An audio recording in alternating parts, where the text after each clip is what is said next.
सलाम, नमस्ते, सत श्री अकाल। मैं हूं रजा और आप देख रहे हैं ईरान वॉर की सबसे खास रिपोर्ट। मैं आपको टुकड़ों में खबरें पूरा दिन नहीं बताऊंगा।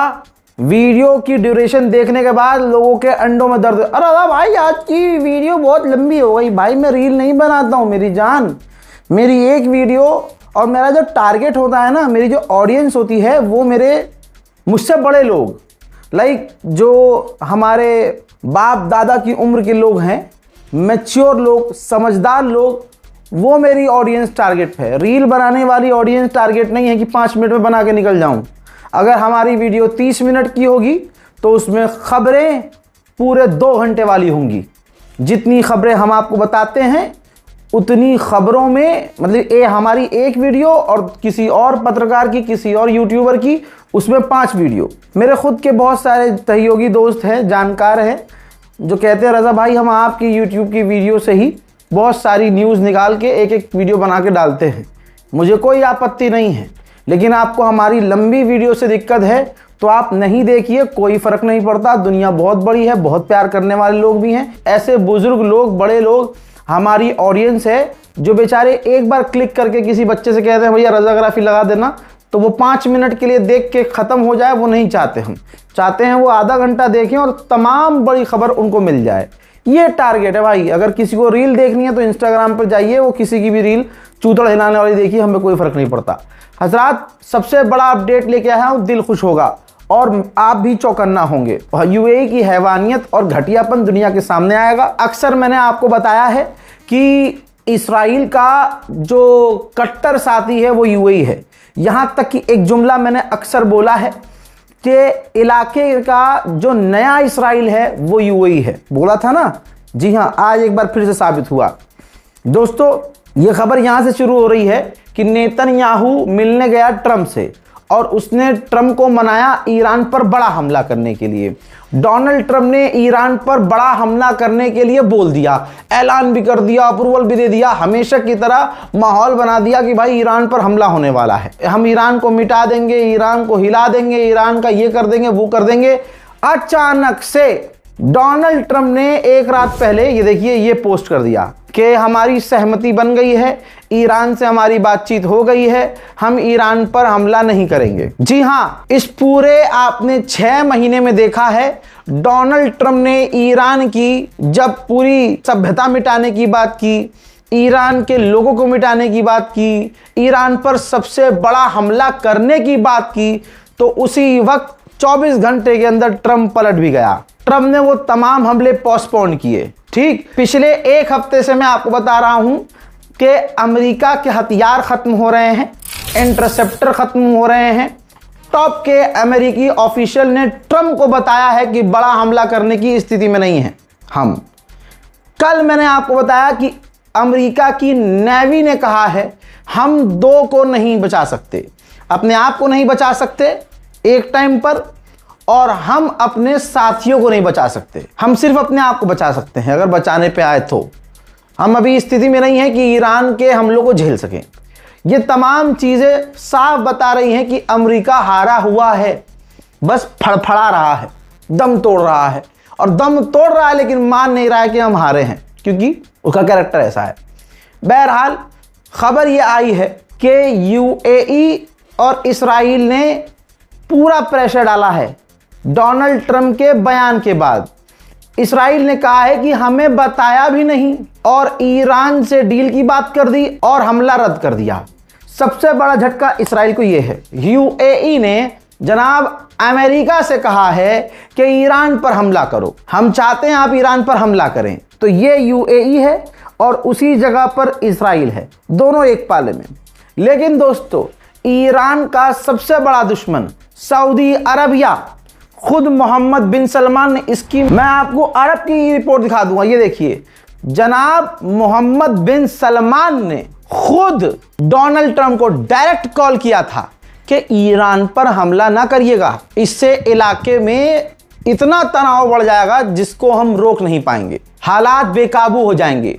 डोनाल्ड ट्रंप को मोहम्मद बिन सलमान, क्योंकि मोहम्मद बिन सलमान डोनाल्ड ट्रंप का बेस्ट फ्रेंड है, तो भाई डोनाल्ड ट्रंप को पर्सनली मोहम्मद बिन सलमान ने रोका कि ईरान पर हमला ना करना। अब मोहम्मद बिन सलमान कितना भी घटिया इंसान हो, लेकिन यूएई की गवर्नमेंट से घटिया आदमी नहीं है वो। उस आदमी ने दिमाग लगाया कि हाँ, ईरान पर अगर हमला होगा तो पलटवार में हम भी लिपटेंगे। हमें कौन बचाएगा? अमेरिका बचा नहीं पाएगा, इसराइल बचा नहीं पाएगा, तो होगा क्या? तो दोस्तों, कहने का सीधा मकसद ये है कि ईरान पर हमला करने के लिए यूएई जिद कर रहा है और ईरान पर हमला मत करो, ये जिद मोहम्मद बिन सलमान की है। मोहतरम हजरात, ईरान ने कहा है हमने डोनाल्ड ट्रंप से कभी कहा ही नहीं कि हम पर हमला मत करना।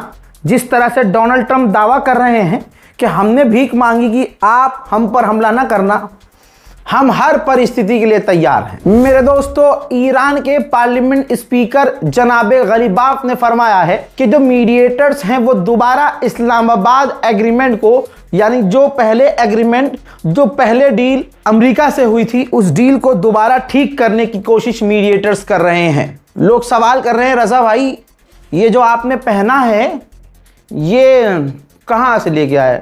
ऐसी चीज़ें मिलती नहीं है भाई, खुद बनानी पड़ती है। तो तुम्हारे भाई ने ये भगवा के ऊपर जो लिखा है खुद लिखा है, खुद लिखवाया है।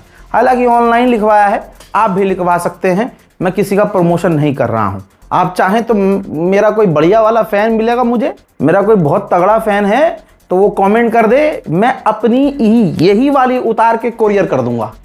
इतना प्यार तो मैं आपसे करता ही हूँ। हर तरह से ईरान की ही कामयाबी हुई है। दोस्तों, ये जो डोनाल्ड ट्रंप ने ईरान पर हमला पोस्टपोन किया, हमले से ठीक पहले मोहम्मद बिन सलमान ने जब ट्रंप को फोन किया, उससे पहले ईरान के विदेश मंत्री ने सऊदी अरब के विदेश मंत्री और पाकिस्तान के आर्मी चीफ और एक दो और अरब देशों के विदेश मंत्रियों से फोन पर बात की और कहा था कि अगर अमेरिका ने जनाब हम पर हमला कर दिया तो हमारे पलटवार में आपका भी आएगा इलाका, आपकी सरजमीन से हमला होगा, जवाब हम देंगे। पाकिस्तान के आसिम मुनीर से कहा कि ये जंग इतनी बढ़ जाएगी कि कोई इसे रोक नहीं पाएगा। सऊदी अरब के विदेश मंत्री से ईरान के विदेश मंत्री ने साफ कहा था कि हम आपके यहाँ भी जो अमेरिका से जुड़े इंफ्रास्ट्रक्चर्स हैं हम उसको भी निशाना बनाएंगे, ये जंग बहुत बढ़ जाएगी। अमेरिका आग से खेल रहा है। इसके बाद मोहम्मद बिन सलमान ने तुरंत जब्बा पहना, तुरंत ट्रंप को फोन लगाया, कहा भैया हम ठुक जाएंगे तुम्हारे चक्कर में। ये है सारी कहानी और ये पूरी कहानी आपको मैं रोज समझाता हूं। इजरायलियों का कहना यह है कि अमेरिका ने यानी ट्रंप ने हमें धोखा दिया। इजरायली ऑफिशियल्स का यह कहना है कि हमारे लाखों सैनिक ईरान पर हमला करने के लिए तैयार थे। डोनाल्ड ट्रंप ने हमें अंधेरे में रखा, हमें बताया भी नहीं और ईरान पर हमला पोस्टपोन कर दिया। यहां तक कि अमेरिकी ऑफिशियल खुद कंफर्म कर रहे हैं कि अमेरिकी फौज इसराइल की फौज के साथ मिलकर ईरान पर हमला करने की तैयारी में थी और हमला होने ही वाला था। इस्लामाबाद में जो एग्रीमेंट हुआ था, जैसा मैंने आपसे कहा कि उसे दोबारा लागू किया जा रहा है। 60 दिन के लिए स्ट्रेट ऑफ हॉर्मुज खोला जाएगा और स्ट्रेट ऑफ हॉर्मुज में कोई फीस नहीं ली जाएगी। इलाके में पूरी तरह से जंगबंदी होगी, कोई किसी पर हमला नहीं करेगा। यहां तक कि याद होगा कि पिछला जो सीज फायर था वो तोड़ा किसने था? एग्रीमेंट हो गया था, ईरान ने स्ट्रेट ऑफ हॉर्मुज खोल दिया था।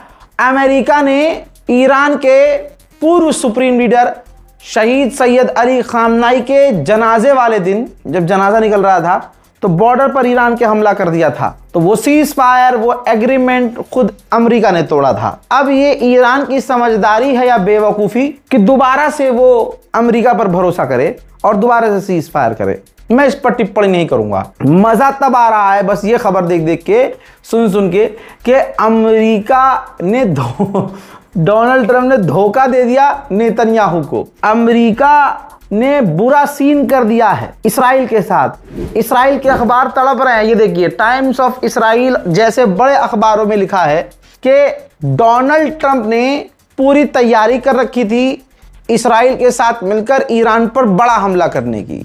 अचानक एंड मूवमेंट पर हमला करने से पहले ट्रंप ने पोस्ट कर दिया सोशल मीडिया पर कि हम ईरान के साथ बात कर रहे हैं, एग्री हो गए हैं और हम ईरान पर हमला नहीं करेंगे, कैंसिल कर रहे हैं। तो हमें बताया नहीं गया, नेतन्याहू की सरकार को बताया नहीं गया और हमला कैंसिल कर दिया गया। हमें भी सिर्फ डोनाल्ड ट्रंप के सोशल मीडिया पोस्ट से पता चला कि ट्रंप ने हमला कैंसिल कर दिया। हम काफी डिसअपॉइंट हैं और डोनाल्ड ट्रंप की इस नीति से खुश नहीं हैं। वहीं इराक के अंदर कुर्दिश लड़ाकों पर ईरान हमलावर है, जो कुर्दिश बॉर्डर क्रॉस करके ईरान में घुसने की कोशिश कर रहे हैं।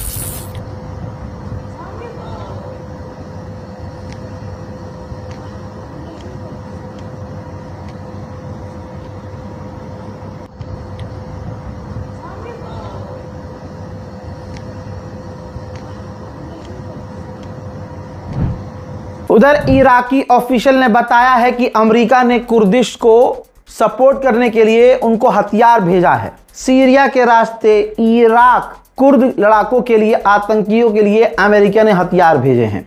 शायद यही वजह है कि ईरान कुर्द पर लगातार हमलावर है। अमेरिका के विदेश मंत्री ने अमेरिका के टॉप न्यूज चैनल पर इंटरव्यू में मुंह से हक दिया है कि ईरान की रिजीम चेंज नहीं हुई। यह है वो वीडियो जिसमें अमेरिका के विदेश मंत्री पहले तारीफ करते हैं डोनाल्ड ट्रंप की। उसूल है वहां का, ये डोनाल्ड ट्रंप की फर्जी तारीफ करनी है कि भैया इन्होंने कहा कि ईरान के रिजीम ने कभी भी ऐसा अमेरिकी राष्ट्रपति नहीं देखा जैसा ट्रंप है। ट्रंप जिस तरह से ईरानियों को सबक सिखा रहे हैं और जैसा रवैया अपनाया है, इतना हिम्मत वाला कोई नहीं है। हंसिएगा बाद में दोस्तों। इन्होंने फिर कहा कि ईरान की रिजीम चेंज नहीं हुई है, लेकिन उन्हें चेंज होना पड़ेगा। इस लाइन से ये बात पूरी दुनिया में फैल गई कि हाँ, ईरान की रिजीम चेंज नहीं हुई है, डोनाल्ड ट्रंप और इस्राइल पूरी तरह से फेल हुए हैं। हजरात, इनके बयानों में भी अब तब्दीली आना शुरू हो चुकी है, क्योंकि सच छुप नहीं रहा। हम आपको रोज बता ही रहे हैं। अब यही विदेश मंत्री कहता है, जो कल तक डोनाल्ड ट्रंप की बात को रिपीट कर रहा था कि ईरान के पास मिसाइलें नहीं बची, ईरान के पास ड्रोन नहीं बचे, ईरान मुसीबत में है, ईरान पूरी तरह से टूट चुका है।